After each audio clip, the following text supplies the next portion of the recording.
Rajim. Wa inna Yunus minal mursalin.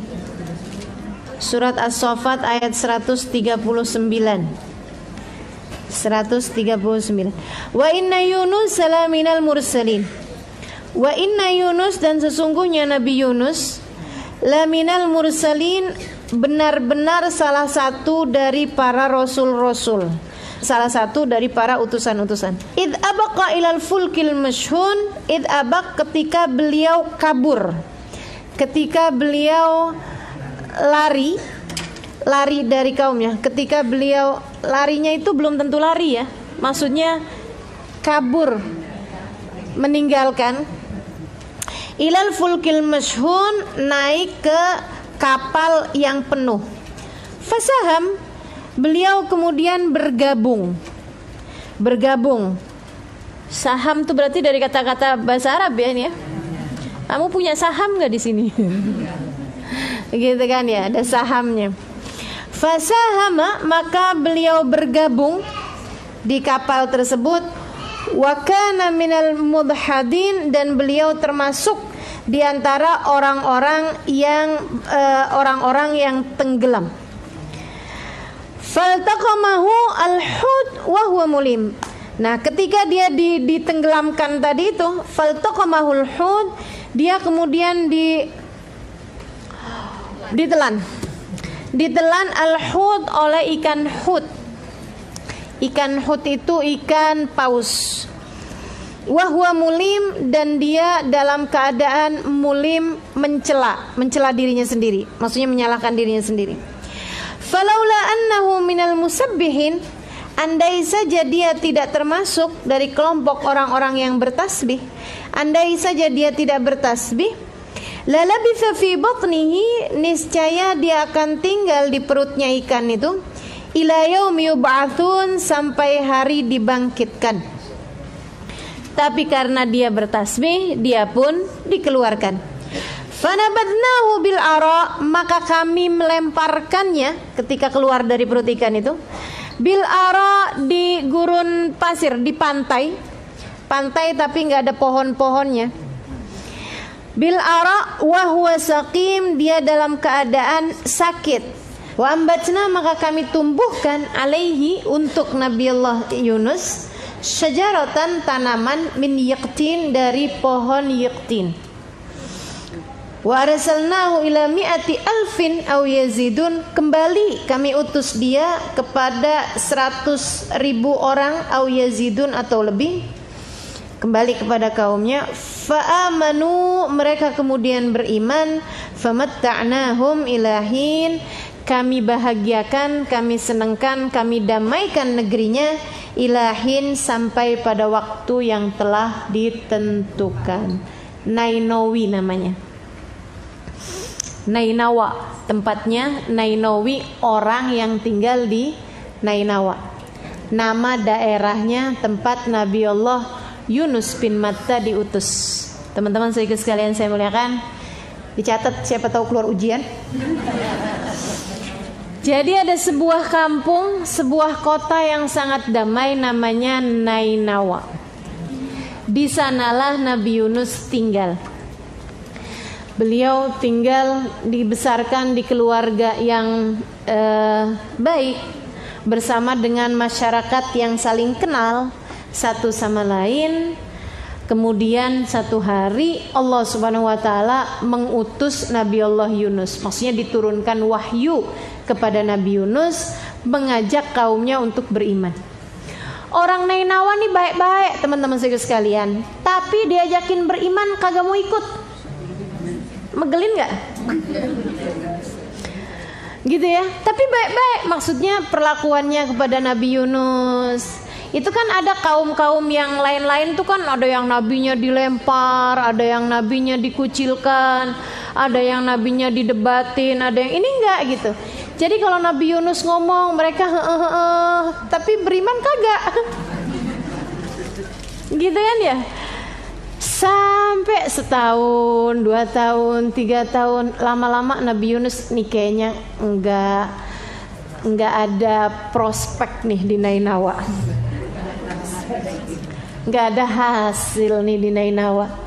Saya ngajakin orang beriman hari demi hari kagak ada yang ikut. Kayaknya nggak cocok. Mereka tahu saya dari kecil. Biasanya emang suka rada susah diikutin ya, kalau tahu kecilnya, gitu kan. Jadi ini Nabi Yunus merasanya, ini jangan-jangan orang-orang ini karena tahu saya dari kecil, gitu kan, kenal saya dari kecil gitu. Jadi mereka kayak yang keponakan kita, Yunus ponakan kita, gitu kan ya. Yunus sepupu kita, Yunus abang kita, adik-adiknya. Jadi kayak deket banget sehingga pas dibilang bahwa dia Rasul, kagak, nggak percaya gitu. Ponakan kita Nabi, nggak mungkin. Petani iya, Nabi nggak mungkin gitu. Teman-teman sekalian, Nabi Yunus akhirnya kemudian merasa nih kayaknya saya perlu berinisiatif, nyari jalan keluar.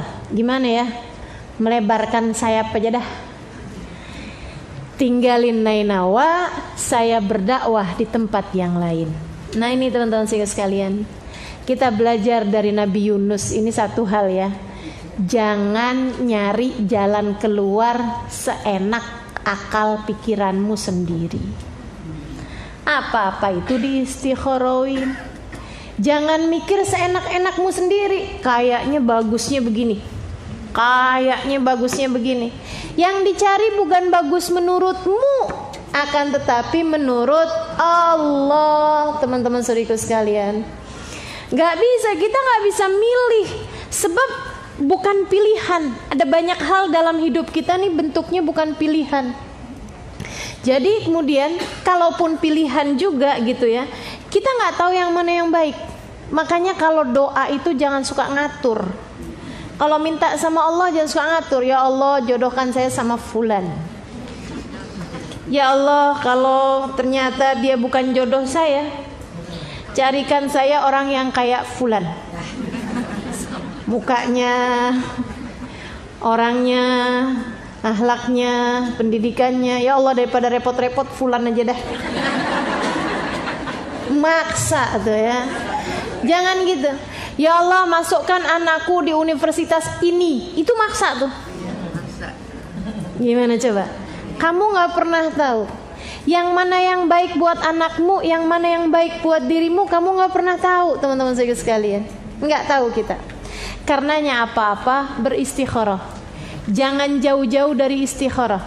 Bahkan ketika ada yang nanya sama saya, Ustazah ini udah mantep nih, saya udah mantep mau kawin sama dia, dia juga udah mantep mau kawin sama saya, keluarga kami udah setuju, keluarga dia udah setuju. Gimana Ustazah? Perlu istikharah apa enggak? Perlu, saya bilang. Kenapa gitu Ustazah? Karena yang dicari bukan mantapmu, tapi mantapnya Allah. Yang dicari bukan maumu, tapi maunya Allah. Asa antakrahu syai'an wa huwa khairul lakum.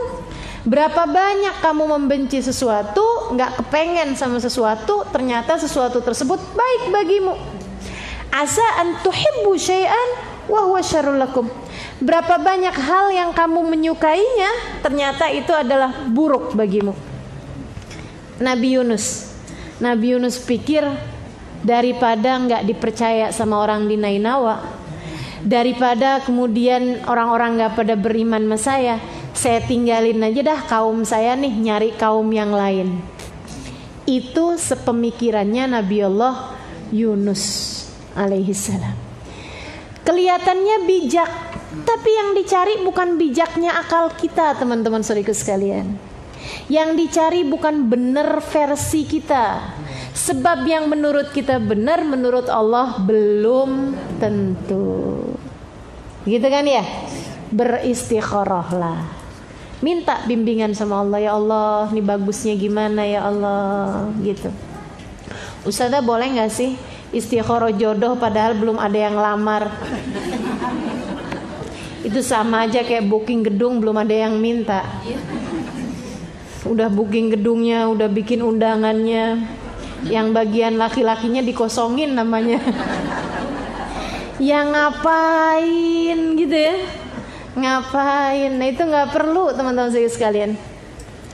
Jadi akhirnya kemudian Nabi Allah Yunus bin Matta Bismillah dah. Bawa baju, kemudian pergilah ke pantai. Ada rombongan kapal mau berangkat ke negeri seberang. Nabi Yunus ikut di sana. Orang di kampung situ atau yang naik kapal itu hampir semuanya kenal Nabi Yunus, dan mereka baik seperti yang tadi saya sampaikan. Baik secara gini nih teman-teman sekalian. Punya nggak tetangga orang non muslim? Punya kan? Ada nggak di antara mereka yang baik? Banyak, gitu loh. Itu maksud saya. Jadi orang Nainawa itu baik sama Nabi Yunus, tapi nggak beriman, gitu. Keyakinan kita masing-masing di Yunus. Kalau kamu ngerasa jadi Rasul, silakan aja. Tapi kita nggak percaya, gitu. Berangkat kemudian Nabi Yunus ini berangkat naik kapal. Bersama dengan orang-orang di dalam kapal tersebut. Kapal layar besar, banyak orangnya. Sehari, 2 hari, 3 hari di atas kapal. Kan orang kalau naik kapal ke negeri seberang kan bisa sampai dengan berbulan-bulan, ya kan ya, berminggu-minggu. Jadi Nabi Yunus nih berada dalam kapal layar. Satu waktu, entah hari keberapa, terjadilah badai di kapal tersebut. Gonjang, orang-orang pada pegangan semua. Ada yang pegangan tiang, ada yang pegangan sebelahnya, pegangan orang, ada yang dekepin tasnya, segala macam. Pusing, sibuk mereka, kebingungan. Nahkodanya kemudian segera menuju ke arah mereka buat pengumuman.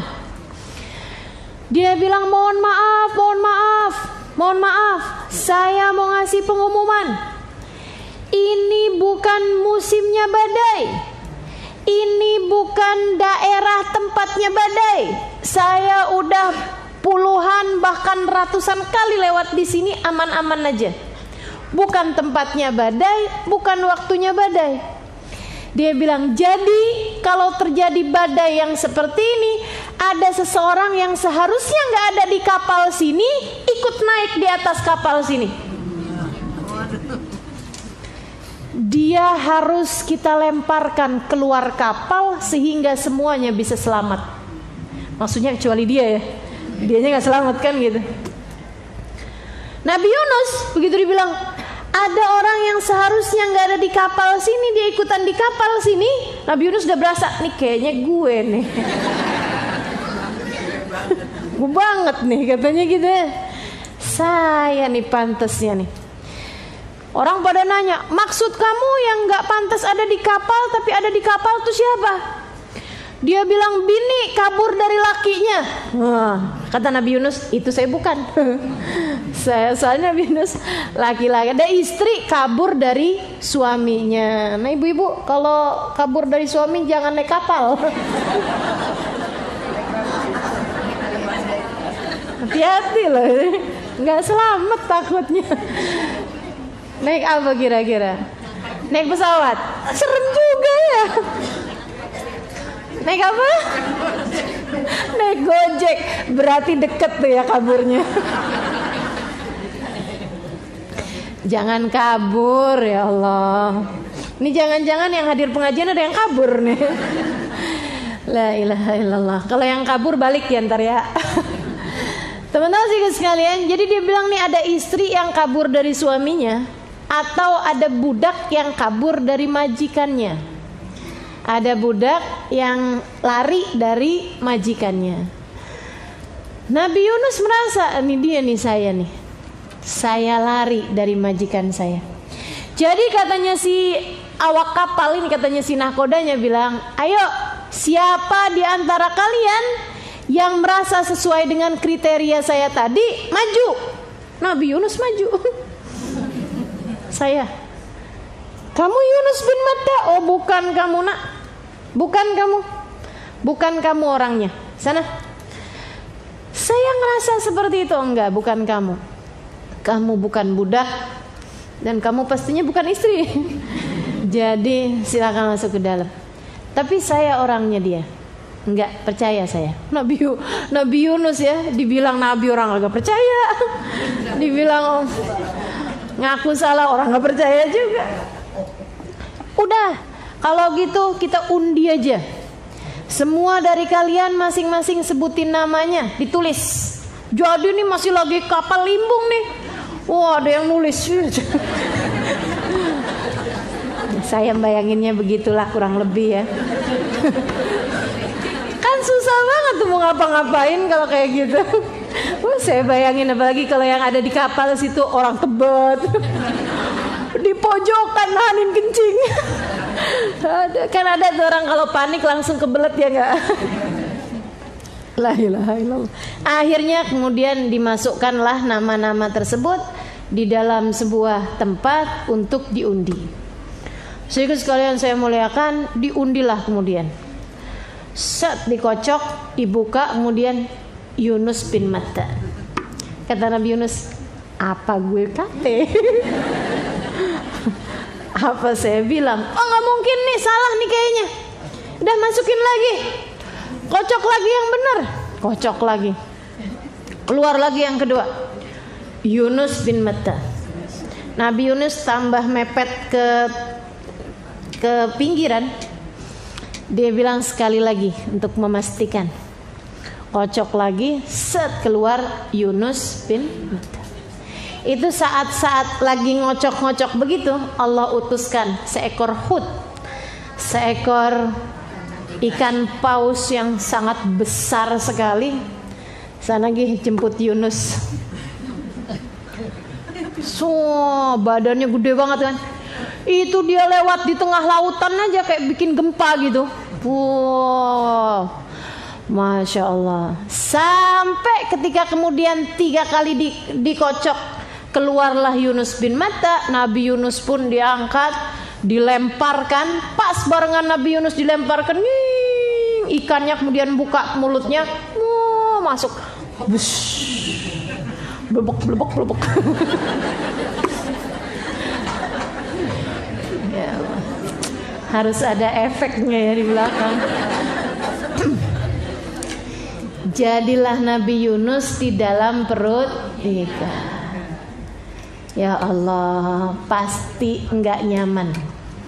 Nih teman-teman, yang lagi pada pusing-pusing segala urusan, yang lagi ada masalah dalam kehidupan, merasa dunia seperti sempit, merasa seperti enggak punya jalan keluar, ingat-ingatlah kisah ini.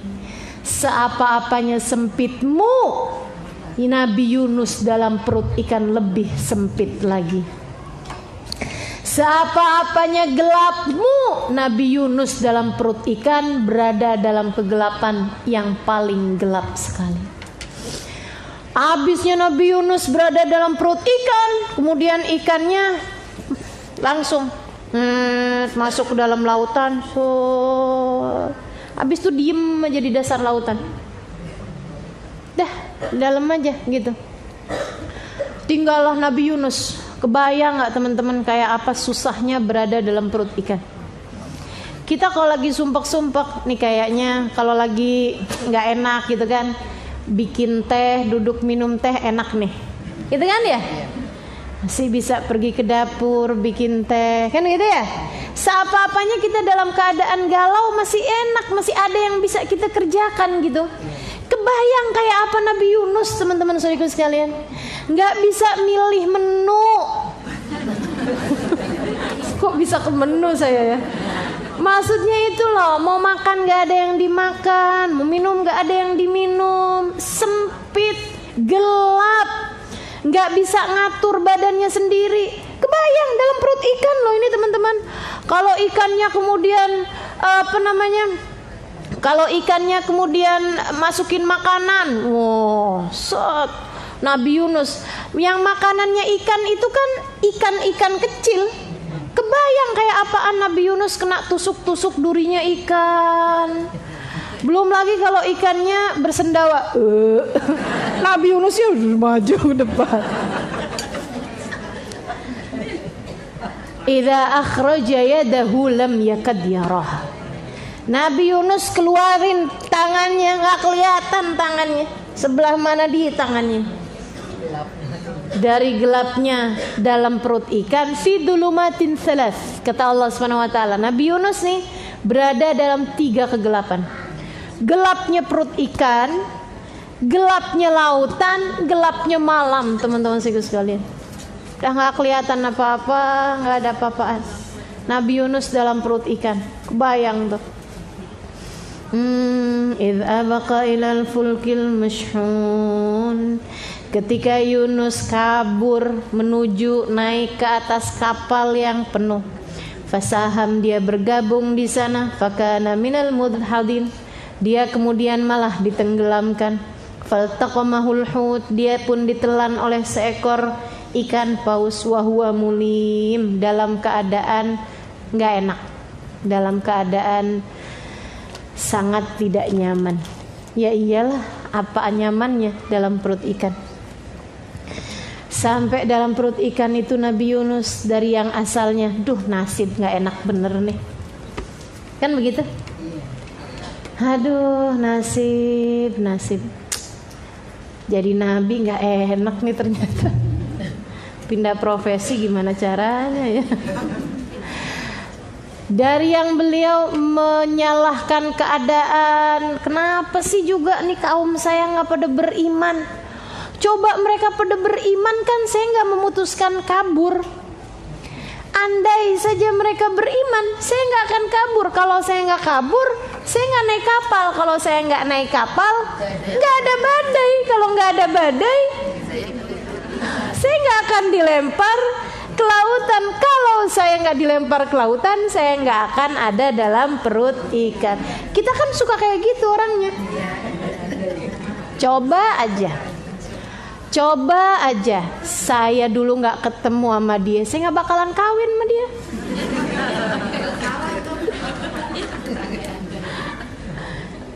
Ya Allah, kita nggak tahu bahwasanya nasib kita sudah tertulis dalam Lauhil Mahfuz.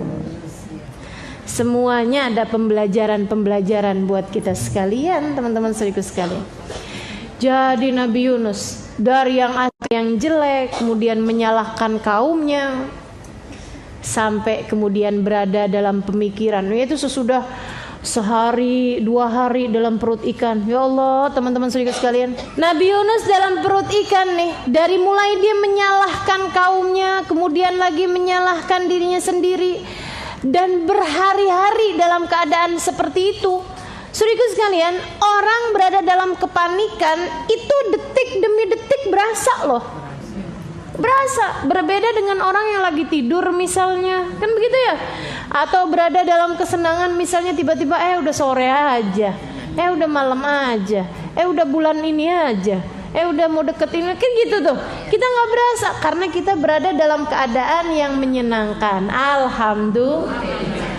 Begitu dalam keadaan kesakitan, begitu dalam keadaan tidak nyaman, berada dalam kepanikan, apalagi dalam kesempitan seperti Nabi Allah Yunus alaihi salam. Kebayang teman-teman saudara sekalian, hari demi hari rasanya kayak gimana? Nggak makan, nggak minum, nggak apa-apa, tersisa hanya ruhnya aja dalam perut ikan. Saudaraku sekalian saya muliakan, beradalah Nabi Yunus dalam pemahaman. Semua yang mengatur kehidupan adalah Engkau ya Allah. Enggak ada yang bikin saya berada dalam perut ikan kecuali Engkau ya Allah. Bisa pas banget begitu dilempar bek gitu ya. Itu kan kemungkinannya 1/1.000.000 juga nggak ada. Apalagi 1%. Kemungkinannya kan jauh banget gitu.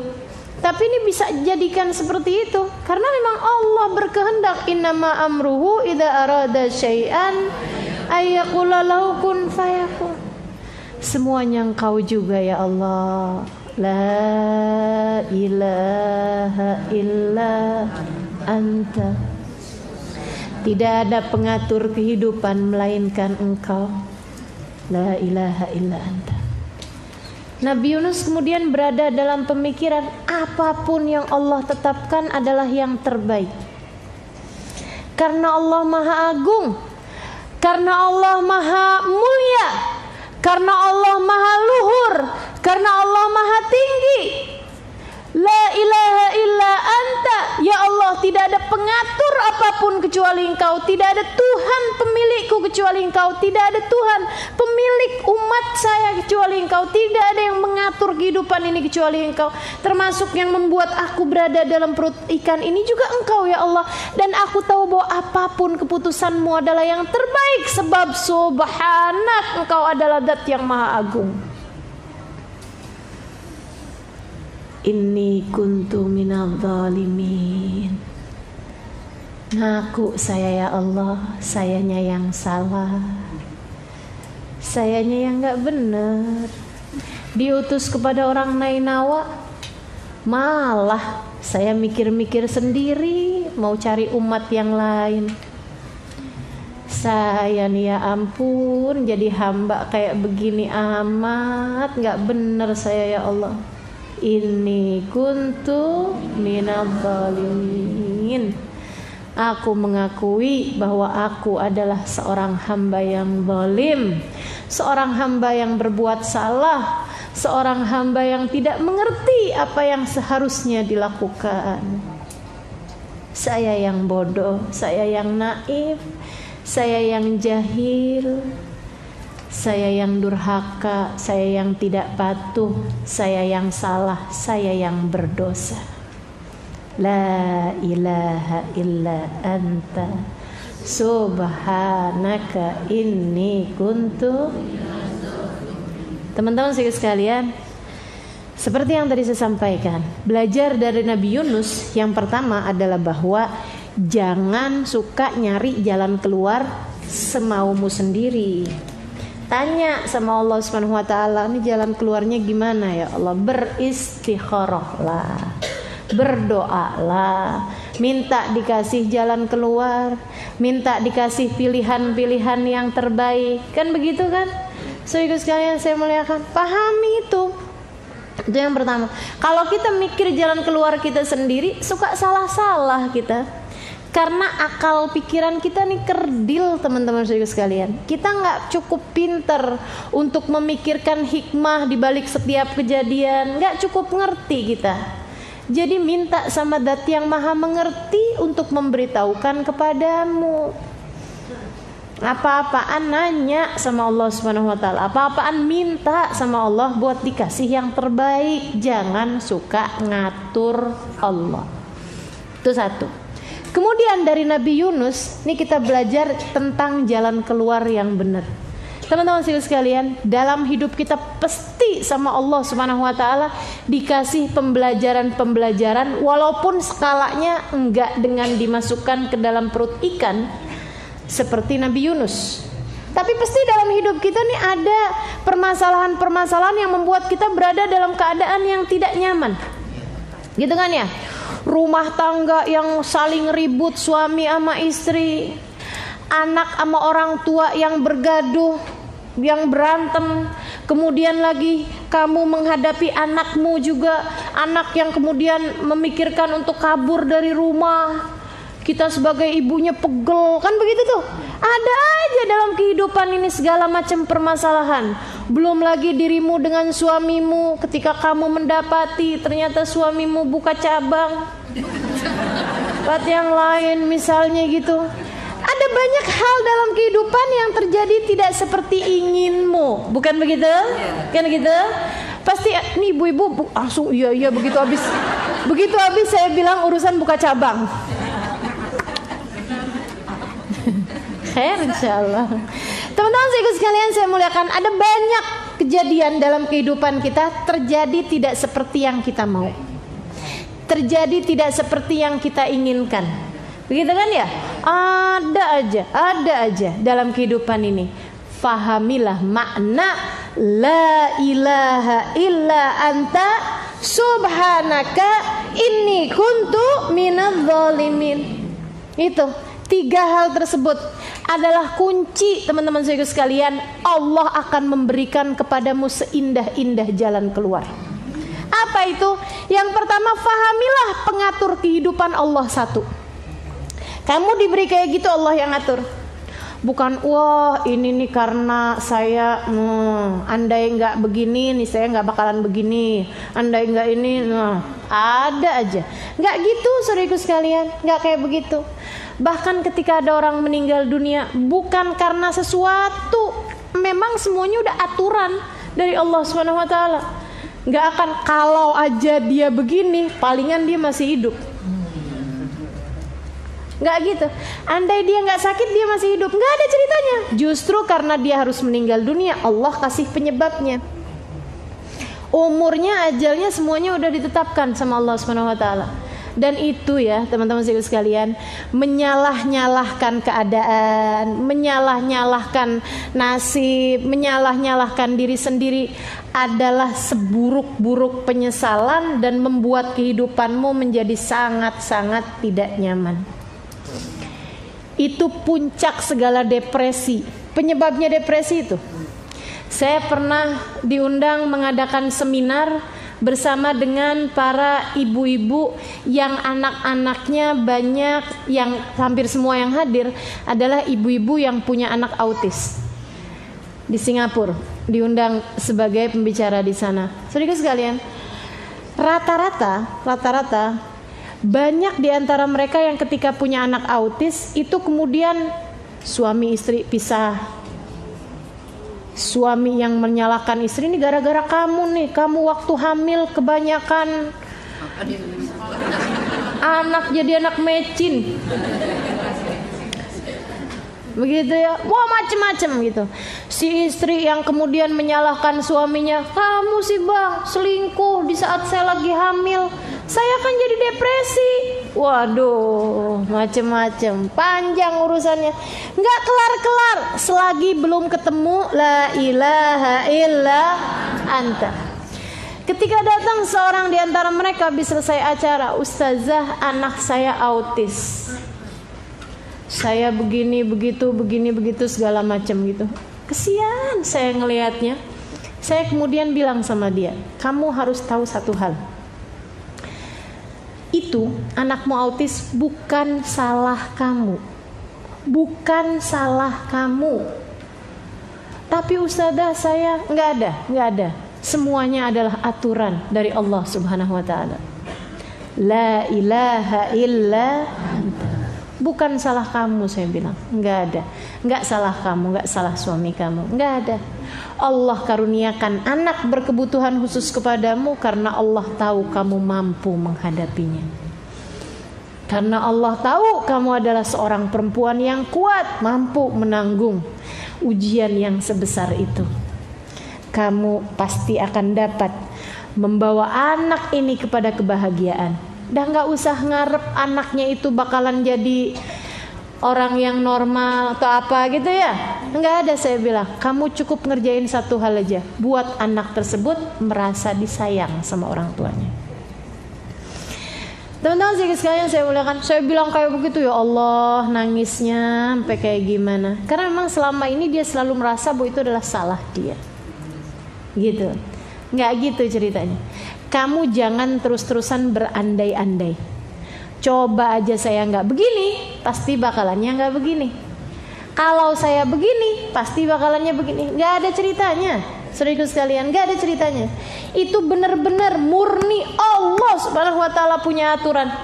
La ilaha illa anta. Kalau kamu terus-terusan coba nggak begini, saya nggak bakalan begini, jadinya stres teman-teman saudaraku sekalian. Ada orang tuh kepengenan jadi polisi, kemudian nggak jadi, akhirnya kemana-mana pakai seragam polisi.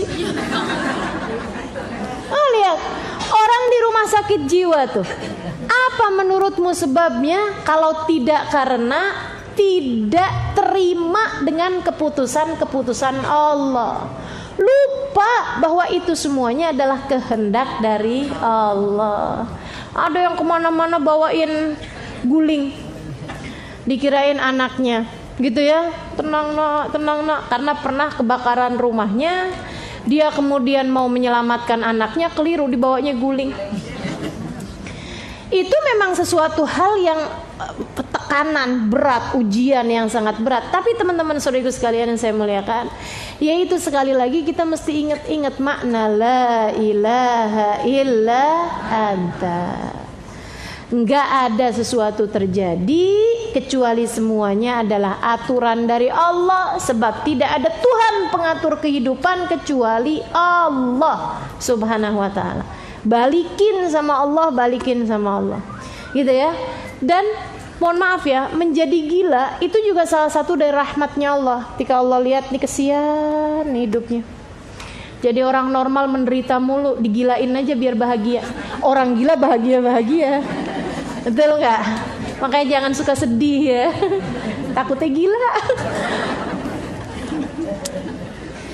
Ada kapan waktu itu saya dengar seorang kiai bikin pondok pesantren khusus buat orang gila. Ini keren ya. Luar biasa. Dia kalau manggil santrinya bukan namanya. Dia manggilnya gini, Sunan Giri. Karena ada tuh yang merasa dirinya Sunan Giri. Datang.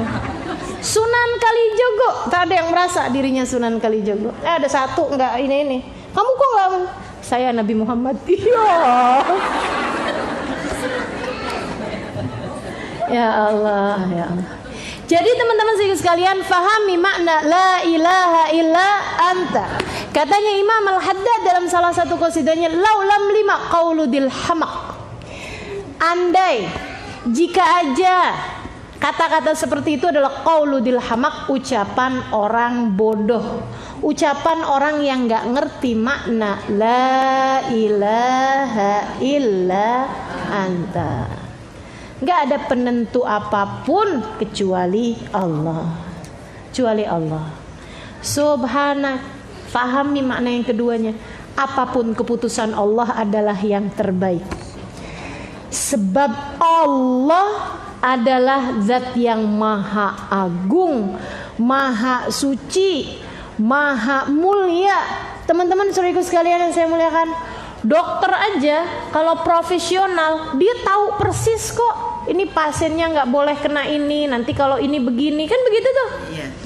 Lah menurutmu profesionalan mana? Manusia, makhluk dengan Allah Subhanahu wa taala sang pencipta. Maka jangan pernah nyalah-nyalahin keputusan Allah. Yang Allah kasih adalah yang terbaik. Ya Allah, kenapa sih saya dikasih hidung segini doang? Malu saya, ya Allah, tiap ngaca nih hidung apa kutil. Gak ada teman-teman sekalian. Apapun keputusan Allah adalah yang terbaik. Mungkin kamu kalau dikasih cakep nanti jadi sombong, jadi perempuan yang gak bener, kan gitu ya. Jadi orang yang salah-salah mengambil keputusan macam-macam. Jadi udah apapun aja disyukuri. Subhanak, maha agung engkau ya Allah, maha mulia engkau ya Allah. Apapun yang kau putuskan adalah yang terbaik. Kemudian perkara ketiga yang mesti kita ingat-ingat setiap kali kita ditimpa satu musibah, hal yang tidak menyenangkan terjadi, sesuatu tidak terjadi seperti yang kita mau. Inni kuntu minadh dhalimin. Akuilah salahmu. Datanglah kepada Allah dengan bertaubat. Mintalah kepadanya agar tidak meninggalkanmu bersama segenap dosa demi dosa yang telah kamu lakukan itu. Inni kuntu minadh dhalimin. Dosaku telah begitu banyaknya ya Allah. Ini saya yang salah ya Allah. Saya yang gak benar ya Allah. Saya yang kurang ilmu, saya yang naif, saya yang kerdil gitu. Saudaraku sekalian saya muliakan, ya Allah, maafkan hambamu ini, tolong bimbing, tolong pandu ya Allah, tolong genggam tanganku menuju jalanmu ya Allah. Jangan pernah tinggalkan aku, jangan pernah jauh-jauh dariku ya Allah. Ya Allah, ampuni segenap dosa-dosaku. Mendekatlah kepada Allah Subhanahu wa taala. Bertaubatlah kepada Allah Subhanahu wa taala. Carilah apa yang selama ini kurang antara kita sama Allah Subhanahu wa taala. Mungkin sholat kita masih berantakan, mungkin ibadah kita yang kurang-kurang, tentu saja, ya kan ya. Mungkin adab kita yang kurang beres, Adab sama suami kurang bener, adab sama orang tua kurang bener, adab sama orang seliling kurang bener. Mungkin kita yang seringkali berani-berani mengerjakan dosa demi dosa. Nah itu dia, kita sesali, kita minta, ya Allah, habis ini gak mau lagi dah ya Allah. Apa kata Allah Subhanahu wa taala? Falaula annahu kana minal musabbihin lalabitha fi batnihi ila yauma yub'atsun. Andai saja Yunus tuh enggak bertasbih, andai saja Yunus enggak bilang la ilaha illa anta subhanaka inni kuntu minadh dhalimin, aku akan biarkan ia berada di perut ikan sampai hari pembalasan, sampai datangnya hari kiamat. Aku akan jadikan tuh si perut ikan, katanya Allah, jadi kuburannya Nabi Yunus, jadi tempat tinggalnya Nabi Yunus, sampai kemudian Nabi Yunus mati di situ, ada di situ gitu, sampai hari pembalasan. Tapi dia bertasbih, kata Allah. Aku suka. Dia bertasbih, kata Allah. Aku cinta. Dia bertasbih, kata Allah Subhanahu wa taala, maka aku pun kemudian meraihnya. Aku ridho kepadanya. Sampai teman-teman, suara tasbihnya Nabi Yunus tentu saja tidak bertasbih dengan mulut. Udah gak punya kekuatan apa-apa. Udah gak punya kekuatan apa-apa, berhari-hari dalam perut ikan. Ada yang bilang 40 hari, ada yang bilang 6 bulan. Saudaraku sekalian yang saya muliakan, dalam perut ikan, dan gak punya kekuatan apa-apa. Yang bertasbih hanyalah ruhnya. Suara ruh yang bertasbih didengar oleh para malaikat-malaikatnya Allah. Kita tuh gitu juga tuh. Kalau kita sedang bertasbih hanya dengan mulut, walaupun kamu pakai toa sekalipun, walaupun kamu pakai mic yang paling kencang suara sekalipun, itu hanya bisa didengar oleh yang ada di sekitarmu saja. Teman-teman sekalian, tapi ketika kamu bertasbih dengan ruhmu, memahami makna setiap tasbih yang keluar dari lisan ruhmu tersebut, sungguh-sungguh keluar dari hatimu, dari ruhmu, pemahaman-pemahaman itu, suara tasbihmu bahkan didengar oleh kalangan malaikat-malaikatnya Allah. Sampai mereka mengatakan sautun ma'ruf fi mahallin majhul. Kami dengar suara yang tidak asing di tempat yang kami tidak tahu di mana tempatnya. Ada suara yang sangat kami kenal, tapi tempatnya kami nggak tahu di mana dia. Kata Allah, dzaka saut abdi Yunus fi batnil hut. Itu adalah suara hambaku Yunus dalam perut ikan. Malaikat aja sampai nyaru mana dia nih si Yunus. Teman-teman sekalian yang saya muliakan, sampai kemudian sesudah entah berapa banyak suara tasbih Nabi Yunus membuat Allah Subhanahu wa taala ridha kepadanya, membuat Allah Subhanahu wa taala cinta kepadanya, Allah kemudian dah waktunya keluar sekarang. Allah bikin si ikannya itu kemudian mual. Mual, teman-teman saya sekalian, mual, pengen muntah. Gimana caranya ngeluarin sesuatu dari perut ikan, dari perut kalau nggak dikasih mual? Kan kita mual dulu baru muntah kan. Jadi mual, waduh, kelimpungan. Wah, ini yang di dalam perutnya harus keluar nih. Waduh, ikannya kemudian gerak dari dalam perut bumi ya, dari bawah dasar lautan, kemudian bergerak menuju daratan. Waduh, jauh sekali, berjam-jam lamanya, sampai ketika nyampe di daratan dia buka perutnya, kemudian keluarlah perut ikan tersebut, muntahlah si ikan itu dan mengeluarkan Nabi Yunus dalamnya. Belak. Kata Allah, fanabadnahu bil ara, kami lemparkan dia Yunus itu bil ara, di pantai, tapi nggak ada pohon-pohonnya tuh. Kalau di ini namanya padang pasir, kalau di pantai apa namanya? Iya, pantai gersang ya, gitu ya. Di pesisir pantai yang gersang, nggak ada pohonan di situ, udah dibuang begitu aja, nggak ada orang, nggak ada apa-apa di sekeliling, nggak ada nelayan, nggak ada siapa, memang tempat yang sangat jauh gitu. Wahwa saqim, dia dalam keadaan sakit. Tapi ini harus hidup nih si Yunus ini.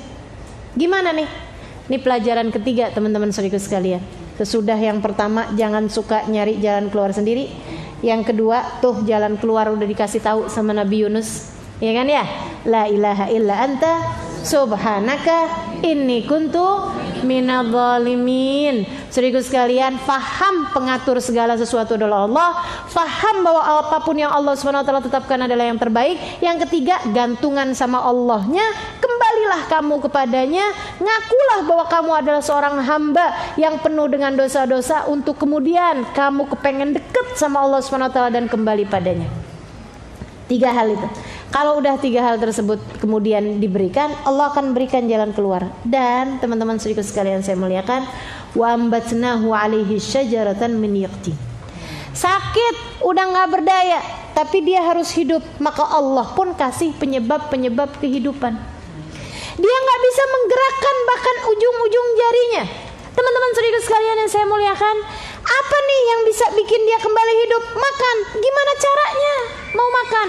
Fa'ambatnahu syajaratan, kami kemudian fa'ambatna alaihi, kami hidupkan di atasnya arak tadi ini, tanah gersangnya pesisir pantai, kami tumbuhkan di atasnya syajaratan, sebuah tanaman min yaqtin, dari pohon labu. Jadi teman-teman saudaraku sekalian, kamu kalau belum waktunya mati nggak bakalan mati. Kalau kamu memang harus hidup, Allah pasti bakalan kasih penyebab kehidupan. Sebagaimana orang kalau harus waktunya mati, mati juga.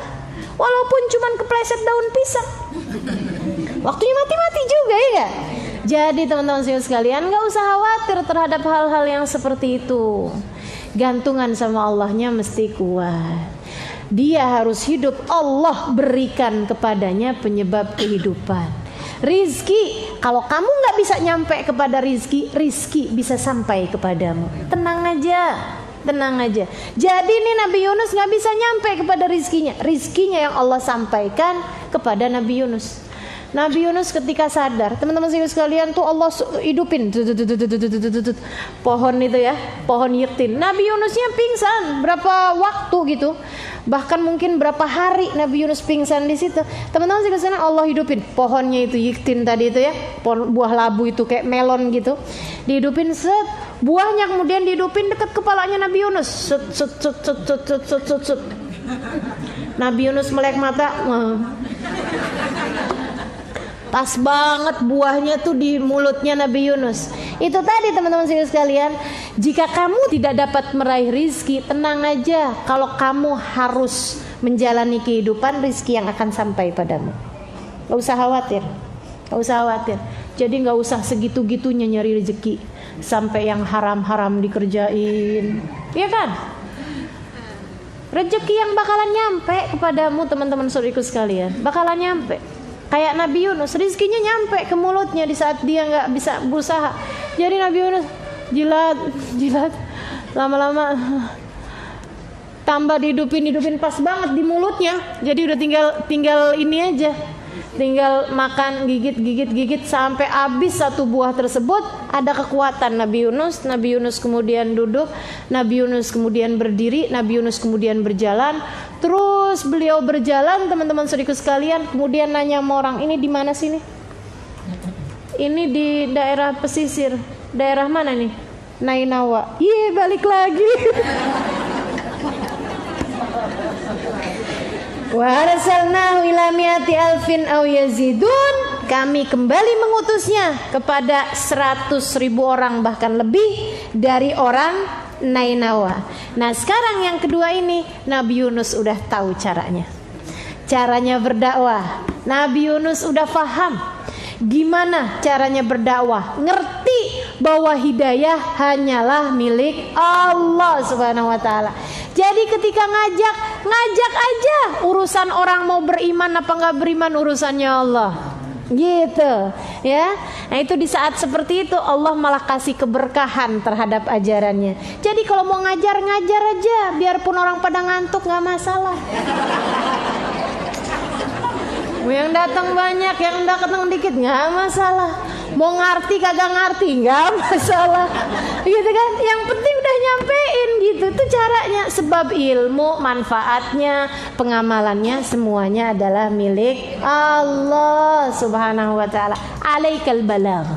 Kata Allah, kamu hanya perlu untuk menyampaikan aja. Jadi seperti itu teman-teman saya sekalian.